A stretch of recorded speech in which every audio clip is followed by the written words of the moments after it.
Le temps passe très vite. Victoria Nehalé. Je suis née en Namibie où j'ai vécu toute ma vie et j'ai donné ma vie au Seigneur le 6 février 2005. Le Seigneur Jésus-Christ m'a révélé beaucoup de choses du monde spirituel, parmi lesquelles 2 voyages en enfer. Le Seigneur m'a commandé de partager mes expériences aux gens, il m'a aussi averti de ne rien ajouter ou de ne rien retirer de ce qu'il m'a montré ou dit. Au moment où je suis en train d'écrire ce livre, fin 2006, j'ai été visité 33 fois par le Seigneur Jésus-Christ. À chaque visitation, le Seigneur me disait avant qu'il ne me laisse Cécile. Le temps passe très vite. Le premier voyage en enfer. Le 23 juillet 2005, un jour de week-end, je pris un taxi pour un voyage de 30 minutes de la ville de Ondangva où j'habite et travaille pour aller dans mon village natal pour passer le week-end avec mes parents. Pendant que j'y allais, j'ai eu l'impression que quelque chose d'extraordinaire était en train de se passer cette nuit-là. Je suis arrivée à 18h et c'était le temps où les gens de la maison préparaient à manger. J'étais dans la cuisine avec le reste des membres de ma famille qui dormaient sur le sol avec un vieux drap alors que mes nièces et mes neveux chantaient des chansons de l'école du dimanche. Soudain, j'ai senti une lourde onction venir sur mon corps et je devins très faible, j'étais sous la puissance de Dieu. Je vis un homme habillé d'une robe blanche attachée d'une corde de la même couleur, il se mit à marcher vers moi là, où j'étais couché. Il y avait une lumière brillante autour de lui comme si cette lumière brillait à partir de son corps. Il avait des sandales, ses traits physiques étaient semblables à ceux qui vivent au Moyen-Orient avec un beau teint bronzé. Son visage était très doux et plein de gloire mais j'étais incapable de le regarder dans les yeux. Quand il commença à parler, sa voix était tendre, douce et aimable, toutefois autoritaire, des vagues d'amour émanaient de son être. Il étendit sa main vers moi et me mit debout de là où j'étais endormi. Soudain, j'étais dans un corps magnifique. Et transformée, j'étais comme une jeune fille de 18 ans. J'étais habillée d'une robe blanche amarrée d'une corde blanche. Quoique ma robe fût blanche, le matériel était différent de celui de l'homme à côté de moi. Sa robe était soyeuse avec un éclat que je ne sais comment vous décrire. Il me dit, avec sa voix la plus aimable et tendre, « Victoria, je veux que tu viennes avec moi, je vais te montrer des choses effrayantes, je t'emmène à un endroit où tu n'y as jamais été avant durant toute ta vie. » Il me tint par la main droite et nous sommes partis. Je sentis comme si nous étions en train de marcher dans les airs et nous étions en train de monter dans les airs tout le temps. Après un certain temps, je me suis sentie très fatiguée, je lui dis que j'étais incapable de continuer le voyage et lui supplia de m'accorder de retourner. Cependant, il me regarda tendrement et me dit, « Tu n'es pas fatigué, tu te sens bien. Si tu te sens fatigué, je vais te porter, mais pour l'instant tu vas bien. La paix soit avec toi. Allons-y. » L'endroit dans lequel je suis arrivé était très aride, pire que le plus sec des déserts connus de l'homme. Il n'y avait aucun signe de vie de quelque façon. Il n'y avait pas un seul arbre ou une seule petite pousse d'herbe verte ou la vue d'une seule chose vivante. C'était un endroit absolument déprimant. Nous sommes arrivés à une entrée et l'homme se tourna vers moi et me dit, « Victoria, nous allons entrer par le portail et les choses que tu vas voir vont te faire très peur et te déranger, mais reste rassuré que je suis avec toi partout où je t'emmène et je te protège très bien. Ouvre seulement tes yeux et observe tout ce que je vais te montrer. J'étais terrifiée et je commençais à pleurer. Je protestais et je plaidais pour qu'il me ramène. Je lui dis que je ne voulais pas y entrer parce que je pouvais déjà voir ce qui se passait à l'intérieur. Il me regarda et me dit, « La paix soit avec toi. Nous devons aller à l'intérieur, car le temps s'en va très vite. » Nous y sommes entrés. Je ne peux pas vous décrire l'horreur de cet endroit. Je suis qu'il n'y a pas d'autre endroit aussi mauvais que celui-là dans tout l'univers entier. L'endroit était extrêmement vaste et il semble que cet endroit ne cessait de s'étendre tout le temps. C'était un endroit où régnaient les ténèbres les plus extrêmes et la chaleur qui y est ne peut être mesurée, c'était plus chaud que la plus grande des chaleurs imaginables. Je ne pouvais pas voir la flamme du feu ou la source de la chaleur, mais c'était très chaud. L'endroit était rempli d'insectes de toutes les tailles, vertes, gris et noirs. Tous les insectes concevables y étaient. En plus, il y avait des vers de petite taille, noirs de tous les côtés et qui grimpaient partout. Ces vers commençaient à grimper sur nous. L'endroit était rempli d'une odeur nauséabonde des plus désagréables. En fait, il n'y a pas de mots pour décrire l'intensité de cette odeur si puante dans ce lieu. Cette odeur était comme de la chair cuite, mais était 100 fois plus désagréable que la chair la plus pourrie que j'ai jamais respirée toute ma vie. Cet endroit était rempli d'un bruit de gémissements et de grincements de dents et aussi de rires diaboliques de démons.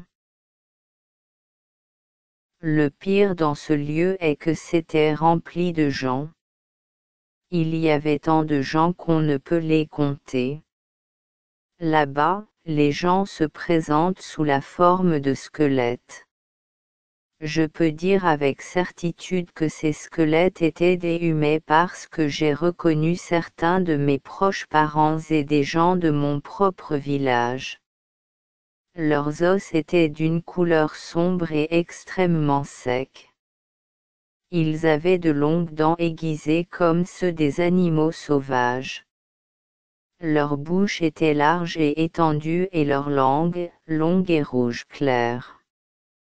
Leurs mains et leurs pieds avaient de longs doigts et de longs orteils tranchants. Certains d'entre eux avaient des habits et des cornes. Il y avait des démons qui mélangeaient les hommes les uns sur les autres. Ces démons avaient l'apparence des alligators et ils étaient debout sur 4 pieds. Ils étaient confortables dans cet environnement et étaient constamment en train de se moquer et de tourmenter les humains. Le bruit que ces démons faisaient était comme une célébration, on aurait dit qu'ils se sentaient très heureux et très contents. Ils étaient aussi en train de danser et de sauter tout le temps.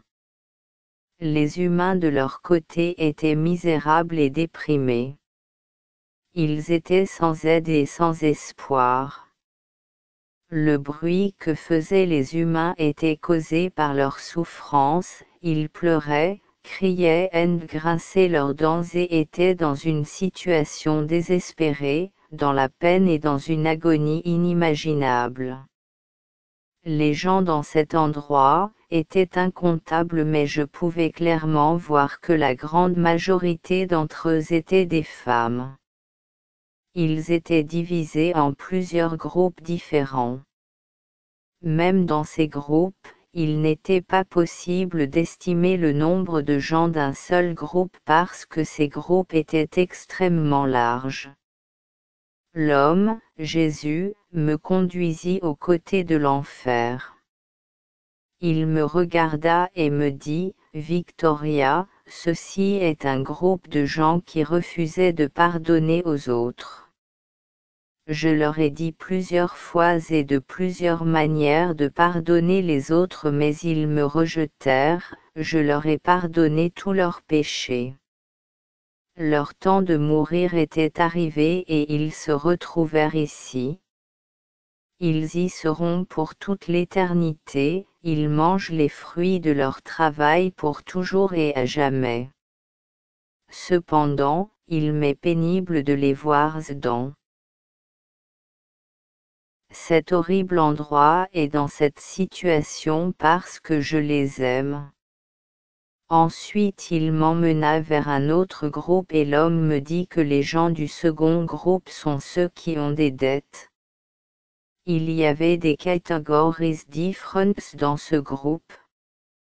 La première catégorie est celle des gens qui devaient aux autres, ils pouvaient payer mais ils continuaient à remettre au lendemain le paiement de leurs dus. Ils se promettaient de payer demain, la semaine prochaine, l'année prochaine jusqu'à ce qu'ils se sont retrouvés ici. C'est ici qu'ils vont rester pour toujours, ils mangent les fruits de leurs œuvres. La seconde catégorie est celle des gens qui avaient des dettes qu'ils ne pouvaient pas payer mais avaient la volonté de payer.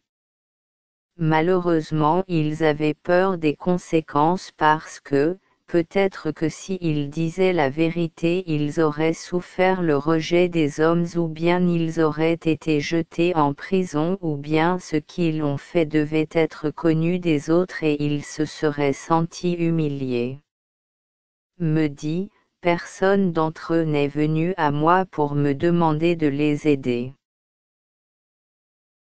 S'ils l'avaient fait je leur aurais aidé. Ils utilisèrent leur propre sagesse et leur propre raisonnement qui à la fin ne leur aidèrent pas du tout. Leur temps était arrivé et ils se sont retrouvés ici pour toujours. Ils mangent le fruit de leurs œuvres. Ensuite il me dit, la troisième catégorie est celle gens qui ont des dettes qu'ils ne pouvaient pas payer mais pour eux aussi personne ne vint vers moi pour me dire qu'il avait des dettes qu'ils ne pouvaient pas payer. S'ils l'avaient fait j'aurais payé leurs dettes. Comme les autres ils utilisèrent aussi leur sagesse et leur raisonnement qui ne les aidèrent pas du tout. Maintenant ils se retrouvent dans ce lieu de tourment où ils mangent le fruit de leurs œuvres. Mon cœur est dans la douleur pour ces gens car je les aime si tendrement. Dans le premier groupe j'ai reconnu deux de mes proches parents qui sont des femmes et un jeune homme âgé de 12 ans qui était aussi un de mes parents. Je savais qu'il avait 12 ans parce que c'était son âge quand il est mort. Dans le deuxième groupe, j'ai aussi reconnu quelques-uns de mes parents. Et un pasteur que je connaissais très bien. Jx, mon petit ami qui s'était suicidé quand il a appris que j'avais donné ma vie au Seigneur, était dans le second groupe. J'ai aussi vu quelques-uns de mes voisins dans les deux groupes. J'ai reconnu les gens que je connaissais avant leur décès, eux aussi me reconnurent. Mes parents étaient très en colère quand ils me virent et ils commencèrent à me dire des choses obscènes, ils étaient en train d'utiliser le langage le plus vulgaire en même temps qu'ils me maudissaient. L'un d'entre eux me dit que je ne méritais pas d'être avec l'homme qui était avec moi. Ils commencèrent à raconter les choses que je faisais avant que je ne donne ma vie au Seigneur. Ils n'étaient pas en train de mentir, les choses pour lesquelles ils m'accusaient étaient vraies. Jex disait que je lui appartenais et que je devais normalement être là-bas avec lui parce que j'avais commis les mêmes péchés que lui. À première vue, le pasteur semblait être content de me voir et il me dit que j'avais bien fait d'arriver là-bas, mais son attitude changea immédiatement quand il vit celui qui m'accompagnait. Et il se joignit aux autres qui me maudissaient et huaissaient de paroles obscènes. L'homme avec qui j'étais me dit de ne pas faire attention à eux car ils ne savaient pas ce qu'ils faisaient. J'étais pétrifié et extrêmement triste, mon corps tremblait et je ne pouvais pas me tenir debout. Je pleurais incontrôlablement.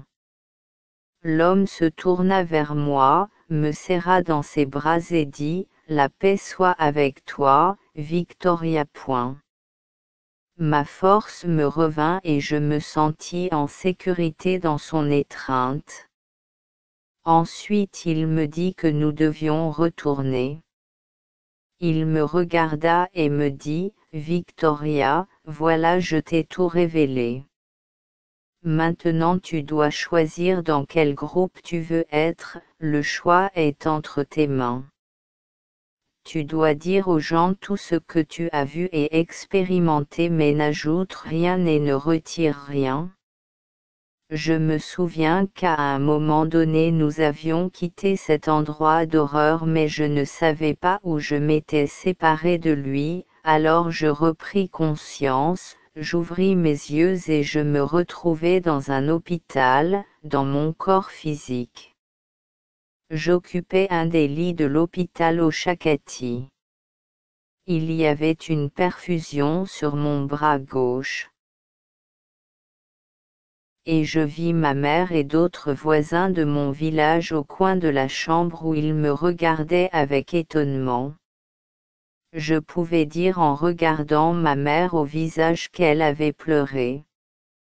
Je demandai à l'une des infirmières si elle savait ce qui n'allait pas avec moi mais elle se mit à plaisanter avec moi en disant, « On t'a renvoyé ici, peut-être que tu as fait quelque chose de mal et tu as besoin de te repentir. » L'infirmière essayait de m'expliquer légèrement à propos de ma condition mais je voyais bien qu'elle était effrayée de s'approcher de moi. Je lui ai alors demandé d'appeler le docteur qui s'occupait de moi. Quand il vint, il me dit qu'il ne savait pas ce qui n'allait pas avec moi. Au début, il pensait que j'avais contracté le paludisme mais les résultats étaient négatifs. Il continua à me dire que ma température, mon pouls et ma pression sanguine étaient dangereux bas mais il ne pouvait pas trouver la cause de cela. Il ajouta qu'il n'y avait rien qu'il puisse faire, il ne pouvait pas m'enregistrer avec les autres malades parce que je n'étais pas malade. La perfusion qui m'avait été donnée ne fonctionnait pas bien au début mais quand j'ai ouvert mes yeux ça marchait. Il recommanda à l'infirmière de m'administrer une autre perfusion après que la première soit finie afin que je retrouve mes forces et que je rentre chez moi. J'avais peur parce que je voyais et je ne m'arrêtais pas de pleurer. La nausée de cet horrible endroit continuait à être aussi réelle que quand j'y étais. Les scènes de cet endroit continuaient à apparaître dans ma mémoire tout le temps. J'étais incapable de dormir et tout mon corps était en grande peine. Je sentis comme si toutes les parties de mon corps se démembraient et se rassemblaient à nouveau. Oh! Qu'est-ce que je me sentais mal, très mal. J'ai eu de la diarrhée pendant une semaine entière. Je me suis fait l'idée que je ne pourrais pas parler de mes expériences à qui que ce soit parce que, qui pourrait me croire? Qu'est-ce que les gens penseraient? Je continuais à me dire que je ne relaterais pas mes expériences à quiconque. Un de mes mentors me donna un coup de fil 3 jours plus tard pour prendre des nouvelles de ma santé parce que je lui avais envoyé un message dans lequel je lui demandais de prier pour moi. Avant même que je ne le sache, je lui avais parlé de mes expériences.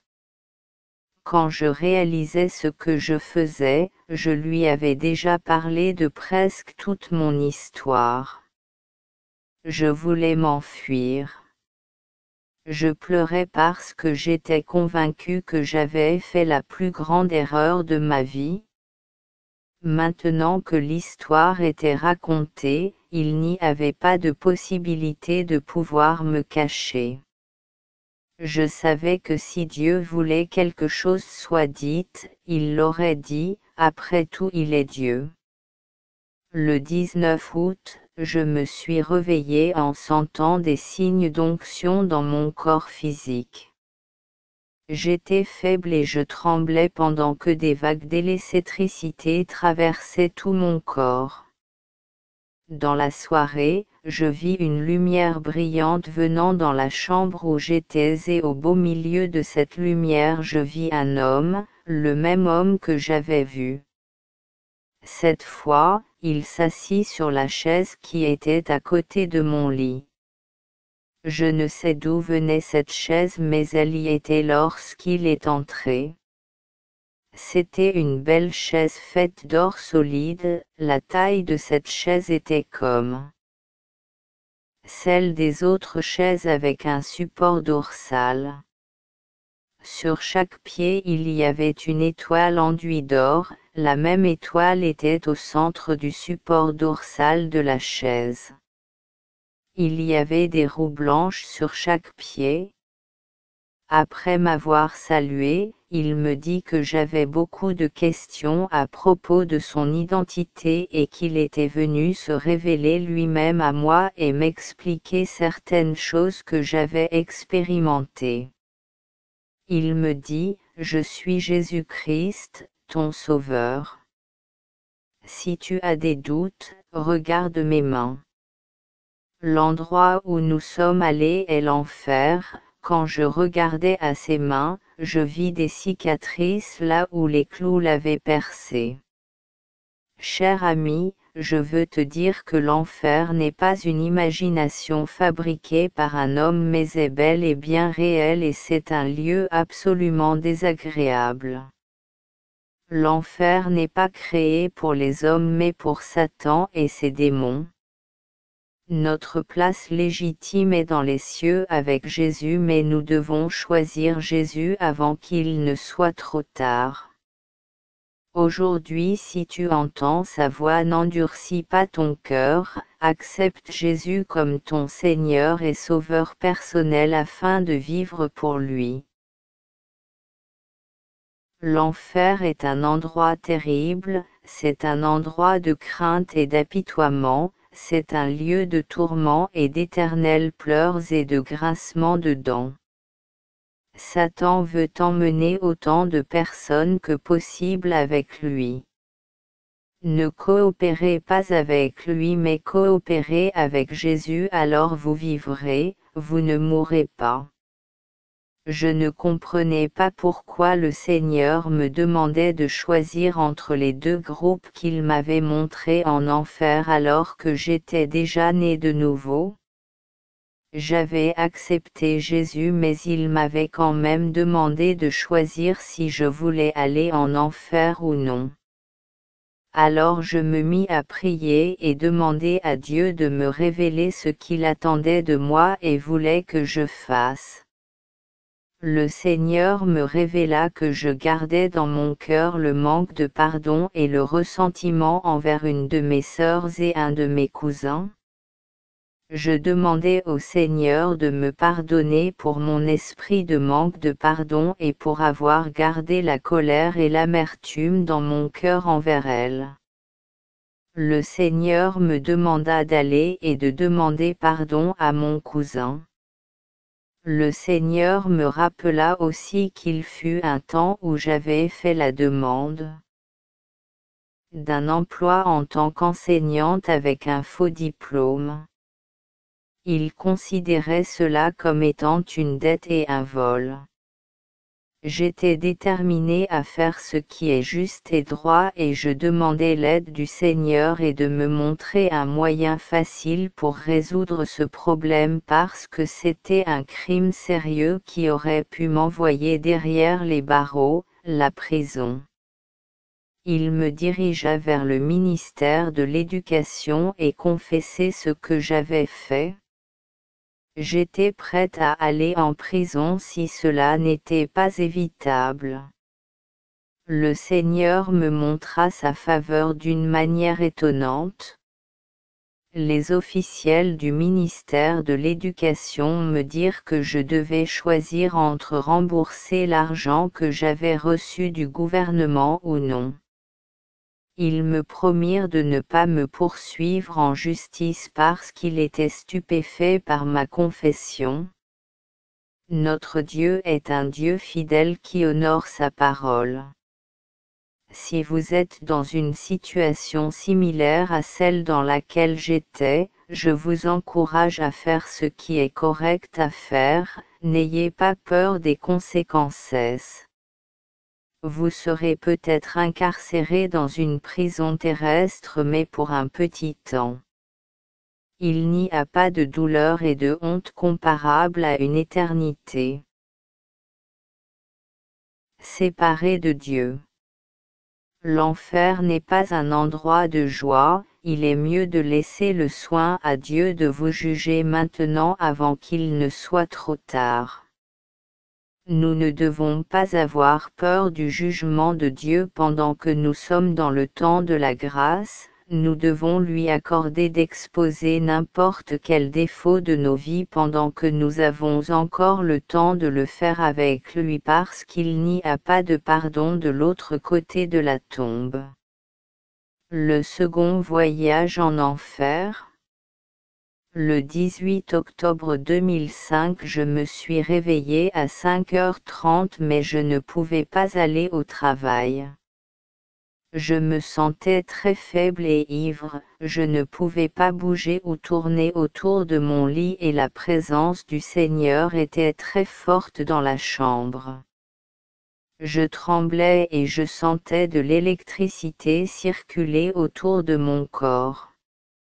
Le Seigneur me prit juste avant 8 heures parce que la dernière fois que j'avais regardé à ma montre avant de partir, il était 7h48 et il arriva peu après cela.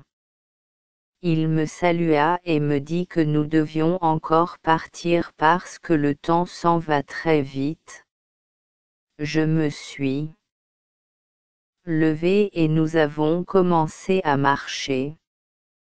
La manière avec laquelle nous nous sommes mis à marcher ce jour-là était très différente de celle des autres fois, toutefois nos pieds faisaient les mouvements de marche, nous étions en quelque sorte plus en train de flotter que de marcher. Pendant la marche, le Seigneur Jésus me dit que tous les péchés sont mauvais et qu'il n'y a rien qui soit petit ou grand péché. Tout péché mène à la mort, que ça soit grand ou petit péché. Le Seigneur me dit que nous étions en route pour visiter l'enfer pour la deuxième fois. Il me demanda si j'étais effrayée, je lui répondis que oui. Il me dit, l'esprit de crainte ne vient pas de mon Père ni ne vient de moi mais du diable. La crainte t'entraîne à faire des choses qui vont t'envoyer en enfer. Sans la foi, il est impossible de plaire à Dieu et la peur est l'opposé direct de la foi. Il est évident que la crainte ne plaît pas à Dieu parce qu'elle détruit la foi. Tout le temps que nous étions en chemin, nous marchions côte à côte mais dès que nous sommes arrivés au portes de l'enfer, il a pris ma main dans la sienne et il la garde chaque seconde que nous avons passée en enfer. J'étais très contente de ce que le Seigneur me tienne par la main car la poignée de sa main élimina toute crainte en moi. L'endroit était le même, rien n'était différent de la première fois. Il y avait des mouches, des vers, l'odeur, les squelettes, le bruit, c'était tout à fait la même chose que quand j'y suis allée pour la première fois. Nous sommes entrés dans la même entrée répugnante et le Seigneur m'a emmené vers un groupe de gens. Il y avait beaucoup de gens que je connaissais quand ils étaient encore en vie sur terre. Ces pauvres gens étaient dans un état terrible, ils étaient vraiment misérables et en grande agonie, mais le pire d'entre tout était le désespoir qui était sur leur visage. Le Seigneur pointa son doigt vers une femme âgée de la cinquantaine que j'avais connue avant sa mort. Elle mourut d'un accident de voiture au début de l'année 2005. J'étais choquée de voir cette femme en enfer parce que je la connaissais comme étant une femme qui craignait et aimait Dieu. Le Seigneur me dit que cette femme l'aimait et qu'il l'aimait aussi, elle l'avait servi lorsqu'elle était sur la terre, elle avait conduit beaucoup de personnes au Seigneur et elle connaissait très bien la parole de Dieu. Elle était gentille avec le pauvre et les personnes en besoin, elle leur donnait ce dont ils avaient besoin et les aidait de plusieurs manières. Elle était une bonne servante du Seigneur dans la plupart des choses qu'elle faisait. Ces paroles du Seigneur me choquèrent encore plus et je lui demandai pourquoi il laisserait quelqu'un qui lui avait servi si bien terminer sa vie en enfer. Le Seigneur me regarda et me dit que cette femme avait cru les tromperies du diable. Quoique connaissant très bien les Écritures, elle crut les mensonges du diable qu'il y a de grands péchés et de petits péchés. Elle pensait qu'un petit péché ne lui conduirait pas en enfer parce que, après tout, elle était chrétienne. Le Seigneur continua en disant, je suis venu à elle de nombreuses fois pour lui dire d'arrêter ce qu'elle faisait mais à plusieurs reprises elle trouvait des raisons et disait que ce qu'elle faisait était trop petit et elle attribuait mes avertissements à ses propres sentiments de culpabilité. Il fut un temps où elle a arrêté son jeu mais elle s'est convaincue que les avertissements n'étaient pas de moi mais sa propre voix parce qu'elle croyait que son péché était trop insignifiant pour affliger le Saint-Esprit. Je demandai encore au Seigneur de me dire le péché que cette femme avait commis et il me répondit ceci, cette femme avait un ami infirmier à l'hôpital Oshakati. À chaque fois que cette femme était malade, elle ne voulait pas payer le prix normal de soins, elle téléphonait son ami pour lui demander de s'occuper des médicaments pour elle. Son ami lui disait toujours quel moment était idéal où elle pouvait aller au dispensaire de l'hôpital. Au début elle a accepté le mensonge du diable sur les grands et les petits péchés et a rejeté ma vérité, elle a ainsi emmené quelqu'un d'autre à pécher en volant pour elle. Le pire de tout, elle a affligé le Saint-Esprit. C'est la raison pour laquelle elle se retrouve ici en enfer. Même si vous emmenez des millions d'âmes au Seigneur, c'est toujours possible d'aller en enfer en affligeant et en décourageant le Saint-Esprit. Vous ne devez pas seulement vous occuper du salut des âmes mais vous devez aussi être prudent de ne pas oublier votre propre âme.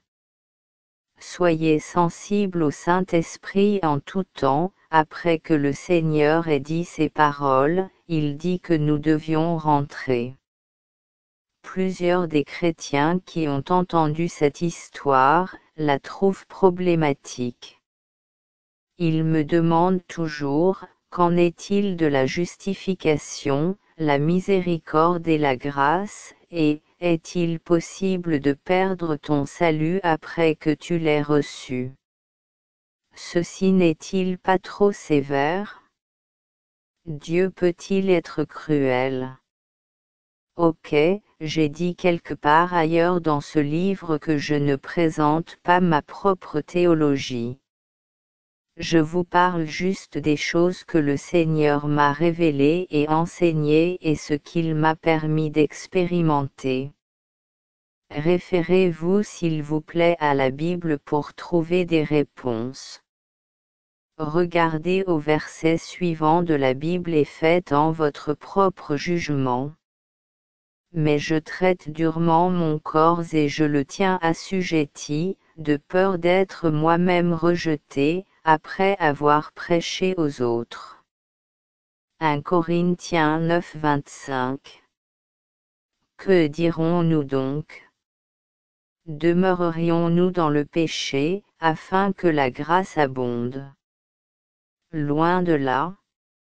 Nous qui sommes morts au péché, comment vivrions-nous encore dans le péché? Romains 6, 1 à 2. Que le péché ne règne donc point dans votre corps mortel, et n'obéissez pas à ses convoitises. Romains 6, 12.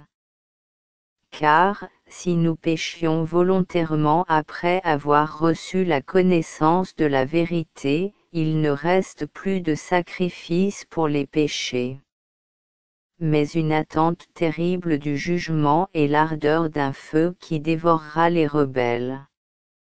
Hébreux 9, 26 à 27. M'est-il possible d'aller en enfer après avoir servi le Seigneur et emmené plusieurs personnes au Seigneur? C'est à vous de juger. La désobéissance. Le lundi 6 mars 2006, je fus réveillé par mon réveil matin à 5h30. Je commençais à prier et là je réalisais qu'il y avait une énorme onction sur moi. Mon corps était très faible et je tremblais, des vagues d'électricité circulaient autour de mon corps. Dans l'après-midi, alors que j'étais couché sur mon lit, je vis une lumière brillante remplir la chambre. Je vis des minuscules perles rondes et blanches qui avaient la taille d'une épingle. Les perles tombèrent comme de la pluie et tombèrent sur moi comme pour avoir un contact avec moi au travers de ma peau. En plus, je vis un nuage ou quelque chose ressemblant à de la buée blanche venir.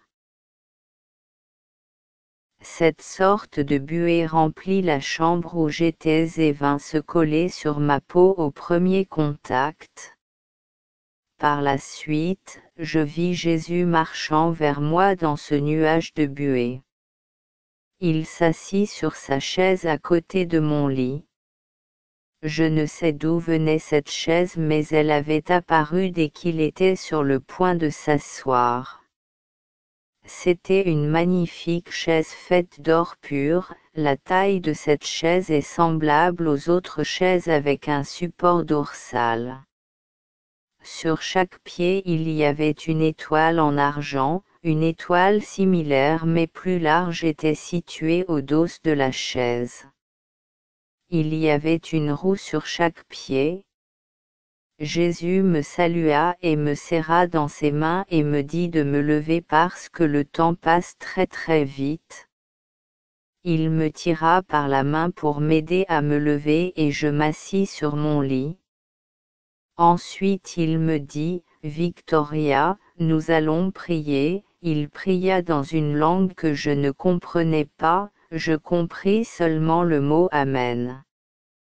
Ensuite il continua en me demandant ce que je voyais et je lui répondis que je voyais des groupes de personnes qui partaient travailler et d'autres qui venaient juste d'arriver à leur lieu de travail. Je vis aussi des perles blanches similaires à celles que j'avais vues. Ces perles tombèrent sur ceux qui étaient arrivés en premier au lieu de travail. Après le premier groupe, l'autre groupe arriva plus tard. Pendant qu'il arrivait, la pluie de perles avait arrêté de tomber. Je vis aussi d'autres groupes de personnes aller dans différentes églises le dimanche matin. La pluie de perles blanches tombait d'abord sur les premiers arrivants. Elle continuait de tomber pendant un certain temps, ensuite elle s'arrêta. Les retardateurs ne trouvèrent rien. Le Seigneur Jésus me demanda si je comprenais ce que ces visions signifiaient et je lui répondis que non. Alors il m'expliqua la vision en disant, ces visions signifient que là où vous êtes supposé être à un temps spécifique et que vous savez à quelle heure y être, il y a toujours des anges présents pour distribuer des bénédictions, mais si vous êtes en retard vous manquerez votre bénédiction de la journée car les anges ne distribuent ces bénédictions que pour ce temps spécifique. Victoria, je veux t'avertir parce que tu es souvent en retard au travail. Victoria, je veux t'avertir parce que tu es souvent en retard au travail et toujours en retard à l'église. Tu dois savoir que ces jours où tu étais en retard sans raison valide, tu as raté mes bénédictions pour toujours pour ces jours-là, elles ne te reviendront jamais. Victoria, tu dois arrêter cette habitude et ne plus jamais être en retard à moins d'avoir une raison valide d'être en retard. Quand le Seigneur me dit ces choses, je voulais disparaître ou bien lui donner quelques raisons et excuses acceptables pour justifier mon indiscipline. Je lui dis que quelquefois je dormais un peu trop mais il me regarda droit dans les yeux et me dit que je mentais et que j'avais une mauvaise tendance à retourner au lit après m'être réveillé afin de succomber à mon désir de dormir pour quelques minutes de plus. Après que Jésus m'ait averti, il dit, « Levons-nous et partons. » Le temps passe très très vite et il y a des choses que nous devons faire. Cette fois-ci, le Seigneur m'emmena à un endroit où je n'ai jamais été avant, c'était aussi la première fois que nous prenions la route pour marcher. Nous sommes arrivés dans un jardin rempli de belles fleurs et de beaux arbres verts. Rien sur la terre n'est comparable à cette beauté. Les fleurs étaient de toutes sortes de beautés, avec des couleurs vives. Nous nous sommes assis sur un banc public du jardin qui était fait d'or pur avec de petites étoiles brillantes faites d'argent. Lorsque nous nous sommes assis, il pointa son doigt au-devant de nous et dit, « Victoria, regarde, vois-tu cette ville ?» Je regardai et je vis une très grande ville très illuminée. C'était d'une beauté bien au-delà de toute description. La ville a une porte brillante en or et à l'entrée de cette porte se tenait un homme, assis, qui était d'un âge très avancé. Il avait une longue barbe blanche et des cheveux blancs. J'avais vu cet homme plus tôt et quand je demandai à Jésus qui était cet homme, il me dit que c'était Abraham, le père de la foi. Je vis plusieurs routes dans cette ville qui sont pavées d'or. Il y a de grands buildings et ils sont aussi brillants que de l'or. La brillance et l'éclat de cette ville sont indescriptibles. Le Seigneur Jésus se tourna vers moi et me demanda: « Que penses-tu de cette ville ? » Je lui répondis que c'était une belle ville et que je voulais y aller. Alors il me dit: « Je vais t'y emmener si tu continues d'être obéissante et parce que ta maison y sera aussi. Demeure obéissante parce que si tu es désobéissante, Victoria, des corbeaux voleront au-dessus de ta maison. Ta maison va être une maison pour hiboux et une cour de récréation pour les fantômes. Cependant, ne crains rien car je suis avec toi. Obéis seulement. Car pour quiconque est désobéissant, sa maison aura des corbeaux qui y voleront, elle deviendra la maison des hiboux et une cour de récréation pour les fantômes. Le Seigneur Jésus-Christ est réel et il nous aime d'un amour que nous ne pouvons décrire. Son plus grand désir est que nous choisissions la vie et de passer l'éternité avec lui. Son cœur est dans la douleur pour toutes les personnes qui meurent et vont en enfer parce qu'elles ont choisi de rejeter le salut qu'il leur a offert mais ils ont choisi la mort à la place. Que vous soyez un ou une chrétien né de nouveau ou non, rappelez-vous, je vous en prie, une chose, le temps passe très très vite.